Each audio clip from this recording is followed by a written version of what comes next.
Hi there folks, my name's NovaWing24 and welcome once again to the NovaWrap, your one-stop location for all your simulation news from the week that was. Alright folks, so we've got a couple of nostalgic releases, a couple of new betas, a couple of updates, and a couple of various other things coming at you this week. Alright, so this week we're going to start with an interesting one. So the DCS, for DCS World, the MiG-15 Biz by Bell Simtech has just been released in its beta form. So they've updated to a new version of the beta, so it's now in open. So it's in public beta. You'd obviously have to have pre-purchased it though, or you can buy it now from the DCS website and download and access the module and be part of the beta. Now at the moment, because it is still in beta, it is only available from the DCS website, so digitalcombatsimulator.com. So because it is still in beta, it is not available through the Steam webpage. So just to let you know, if you're looking for it on Steam, you can't find it. That is why. The DCS MiG-15, look, it looks pretty damn awesome. The quality of the DCS stuff, as we know, is pretty damn detailed, and you can see by some of the detailed panels and instruments that you're seeing here, all in genuine Russians. Yeah, it's really going to be a bit of a challenge for people, and I think it'd be very interesting for those who enjoy the DCS world. I myself, I'm still trying to master the A10C Warthog and the Black Shark 2, but maybe one day when I get master those, I might be able to look at moving on to something else. So, but if you're into and want something to go up against your F-86 Sabre that they released last year, this is going to be one for you to definitely have a look at. Alrighty, so moving on from there, now we've got some more simulation aviation news as well. So there's another couple of updates. We've got the update, of course, from Majestic Software for their Q400. So their version 1.013 update has just been released. Mainly this is targeted at P3D version 2.5 for a couple of camera and other miscellaneous issues that are creeping with the latest release of P3D 2.5. So that's there and ready for you to download if you own it. Beyond that, folks, we've also got Full Terrain have released another patch as well. So they've released the Vector 1.20 full installer. So it's not new content or anything like that. It's just for people if they want to, when they re-download it from Flight Sim Store, where you purchased it, you'll find that you'll be able to actually get it without having to add in all the extra stuff that you would have to download from patches and stuff like that. It's all in there straight away and ready for you to rock and roll. Alrighty, so, and in other sort of update news as well, the iFly 747-400 version 2 for P3D has been released as well from Flight 1. So, if you previously owned their existing FSX or FS2004 versions of it, you can receive you will get an upgrade coupon, so you can purchase your P3D version at a discounted rate. So, not too bad. Not too bad if you're into the big heavies and the tube liners.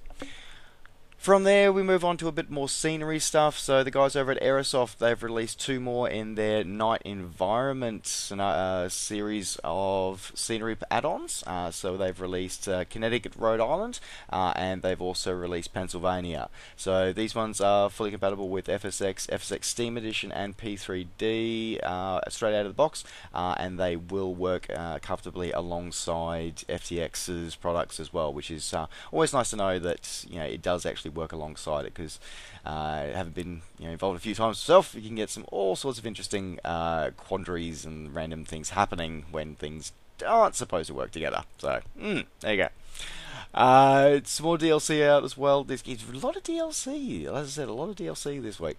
So we've also seen the Steam Edition versions of the VFR Real Scenery for England, for England. Volumes 1 through 4 has been released. This is, of course, the Just Flight product that we know and love for our classic FSX, just released for our Steam editions.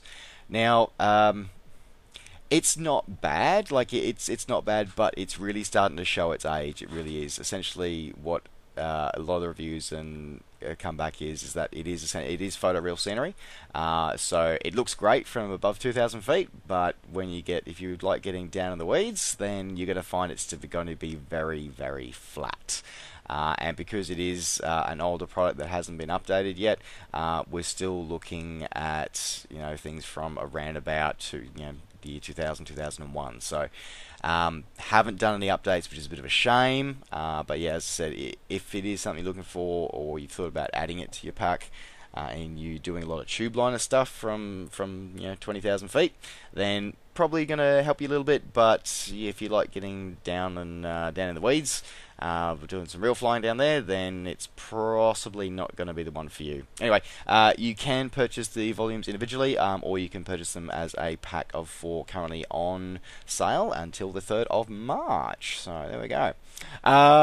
Moving right along into the world of trains. So we've got another new release from Dovetail for their Train Simulator 2015. This one is the Chengdu Suning High Speed Train. So this is the stupidly fast bullet train from Southwest China. It's based on the railroad. It's 146 kilometers long. The train can go at 350 kilometers an hour. Yeah, absolutely insane. It really is absolutely insane. And they've modeled it quite well. It's got a few different scenarios to run in there, a few branch lines and stuff like that. So it is pretty cool. Really looks quite highly detailed, both in the train itself and the scenery that they've put in with it. So it does look quite nice as well. So for the train simulator people, if you want to go really, really fast and you want to do it somewhere different, this is going to be an add-on that you're definitely going to be checking out. Alright, moving on to other type simulation add-ons as well. So this one's a new release. This one's Space Station Alpha. This is a indie production, single-player one. It's a bit like... think of it like a pixelated Kerbals, but instead of trying to build a space program, you're just trying to build a space station. Very reminiscent of some games that we saw popping up back in the 90s and the early 2000s. This one's sort of come out. It's very reminiscent of that old school stuff, but they've brought a few more things on board to it, but. I'll be honest, not my cup of tea, but you know what, those games are insanely popular in the past and still are to this day, so if you're into those kind of games, want to get into them, it's not bad for $5. You kind of, if you like this sort of thing, $5 for you is probably going to be a well invested, valuable investment, I think. So now, last release announcement. Now, this release announcement holds a lot for me. The Homeworld Remastered Collection has been released on Steam. Now, this series, it was just, quite honestly, the original was just insanely awesome. It really was. It was so cool. You've got the original Homeworld, Homeworld 2.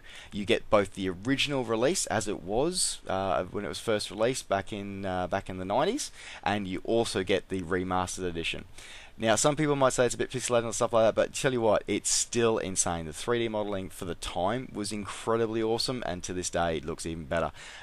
Still looks pretty damn awesome, and with the remastering, it looks even better. I am so glad that this is out on the market. It's partially simulation, mostly strategy, but it was the first true strategy that actually did a full 3D type of strategies map. The map wasn't just 2D. Space sims before that, it was space strategy games before that was just top-down view, flat plane. This is full 3 dimensions, and that gives you some really cool tactics and stuff like that you can get into as well. So if you've never heard of Homeworld, you need to check it out. It's just insane, and if you've had Homeworld before, believe me, you already know how awesome Homeworld was, and you will be lining up to get this if you don't already have it. So yeah, as I said, I am going to be lost playing this again. Just one interesting thing though, it only has the original Homeworld and Homeworld 2. Doesn't have the sort of middle story release, which was Cataclysm. Not sure if that was something to do with a licensing deal on how Gearbox Software picked up this from Relic when Relic folded, but it's a bit of a shame they didn't get the full collection. That is a bit of a shame, but meh, the main games was what it was all about anyway, so yeah, definitely going to be worth a pick up, guys. Alright, folks, well, that pretty much wraps me up for today. That's the news, the simulation news from the week that was. Thanks very much for tuning in. Don't forget, if you like and subscribe these videos, if you like these videos and you want to see more, don't forget to like and subscribe here on the channel. And also, don't forget, you can always keep in touch with me and what I'm up to by looking onto Twitter and on Facebook, just searching NovaWing24. Alright, folks, thanks very much for tuning in. Take care, safe skies to all, and we'll see you next time. Bye for now.